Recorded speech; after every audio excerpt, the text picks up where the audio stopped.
Okay, so we're finding the absolute maximum and minimum of this function. Now this one usually gives students quite a bit of trouble just because of the trig, but the idea is the same. We're going to find the critical points, and then we're going to compare the values at the critical points with the values at the endpoints. Same as the last problem. And so the first thing we need to do is going to be to find the derivative. Okay, so you have to remember your trig derivatives, but the derivative of t, well, that's just 1, and then the derivative of cotangent, well, here we have to use a chain rule because we have t over 2, but the derivative of cotangent is negative cosecant squared of t over 2, and then we have to multiply by the derivative of the inside. The derivative of the inside is 1/2, but instead of putting it over here on the right, I'm just going to put it over here on the left to make it look a little bit nicer. Okay, and it might help a little bit to write it as 1 minus 1/2 cosecant of t over 2 and the entire thing squared. This is just an equivalent way of writing this other one. Okay, and so cosecant squared, well, let's write it in a little bit friendlier way. Why don't we write it as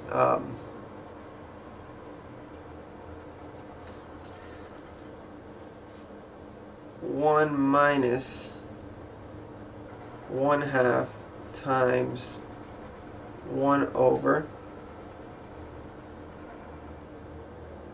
sine of t over 2. Entire thing squared. Okay, so remember, to find the critical points, what I want to do is figure out all the places where the derivative is either 0 or undefined. Well, if you look at this guy, you know that sine is 0 at when t equals 0. And so this would be undefined when t equals 0. But notice that 0 isn't in our interval, so we don't have to worry about it. The next spot where sine is undefined is going to be when the inside here is pi. So let me draw a little picture over here on the right side. We'll probably be using that in a bit. So remember, sine is the y value on the unit circle, and so when sine is over here, well, it's equal to 0, so that means that t would have to equal 2 pi for this to be undefined. But notice 2 pi is also outside of the domain, so we don't have to worry about it. So then that means that we just have to solve this equation. Okay, so then we move the 1 over, so we would have minus 1/2 times 1 over sine of t over 2 squared is equal to negative 1. Multiply both sides by negative 2, and that's going to cancel these guys, and this is going to equal 2. Now I'm going to do this in one step to save a little space. We're going to get the square root of both sides, so this is going to be plus or minus square root of 2.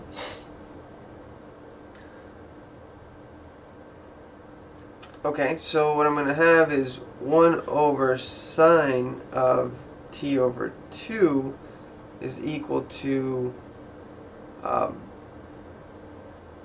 plus or minus square root of 2.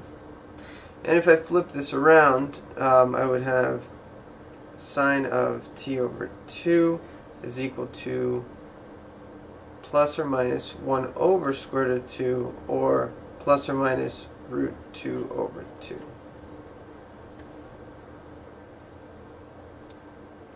Okay, and so then what I have, let me separate this a little bit.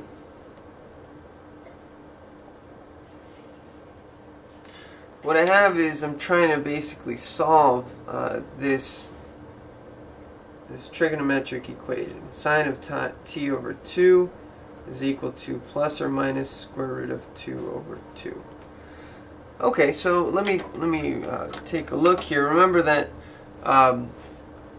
sine is equal to root 2 over 2 in the multiples of pi over 4 on the unit circle. So here sine is positive root 2 over 2. Here it's positive root 2 over 2, negative root 2 over 2, and negative root 2 over 2. Okay, but that doesn't tell me what t has to be, but this does tell me that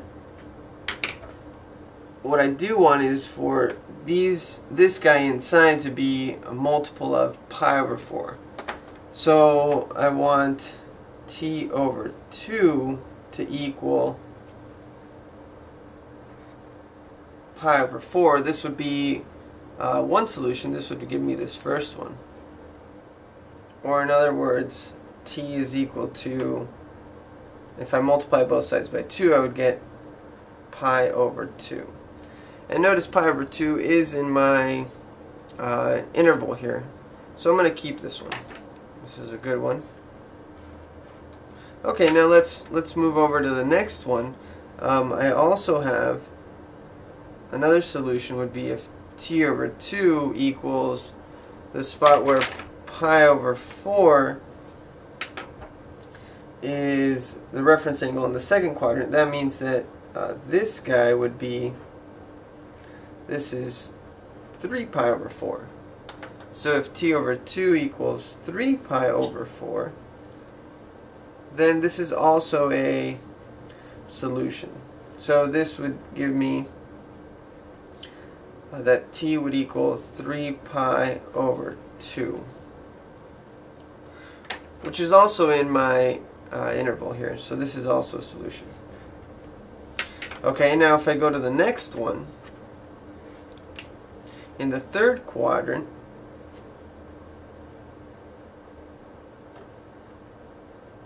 this is 5 pi over 4.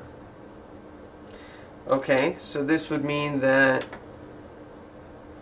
t over 2 would have to equal 5 pi over 4, or in other words, t would have to equal 5 pi over 2.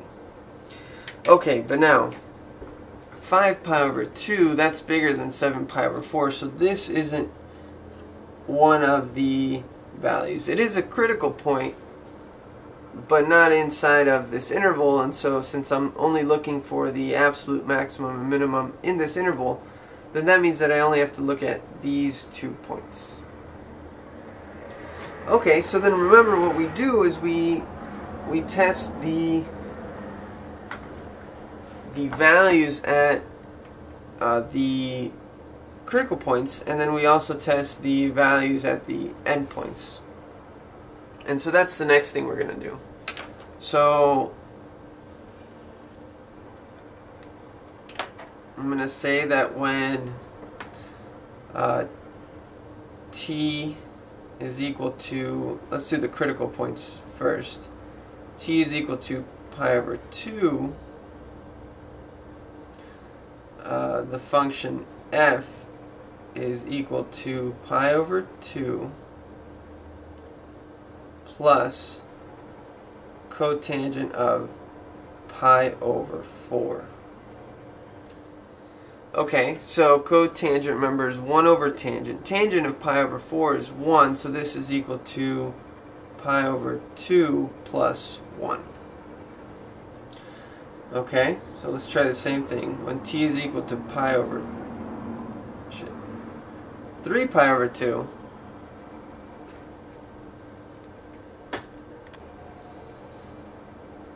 f is equal to 3 pi over 2 plus cotangent of 3 pi over 4. So cotangent of 3 pi over 4, well, that's 1 over tangent of 3 pi over 4, and this time tangent over here in the second quadrant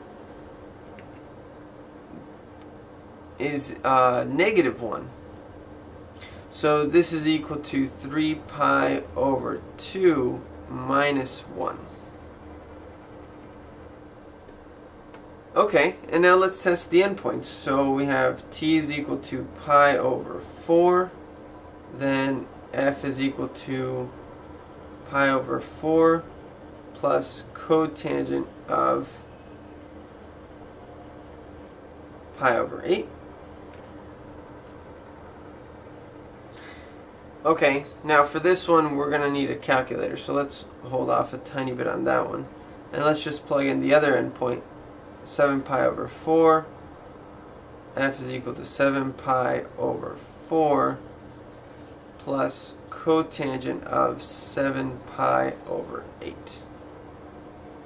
Okay, and so now if we grab a calculator to compare all these, because these are funny numbers, we would get that this first one is approximately 2.6.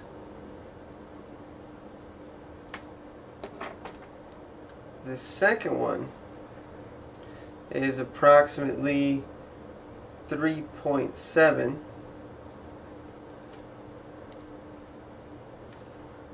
This third one is about 3.2, and this last one is going to be about, okay, so I accidentally made a little mistake here when I plugged this into the calculator. So this is actually equal to 3.08 approximately. So my absolute maximum is going to be, so the biggest value of the function is right here at 3.7 if you compare all these. So it's when t is equal to 3 pi over 2 and the value of the function is approximately 3.7. And then the absolute minimum is the lowest value of my function, which is 2.6. So this is pi over 2 and 2.6. And that's it.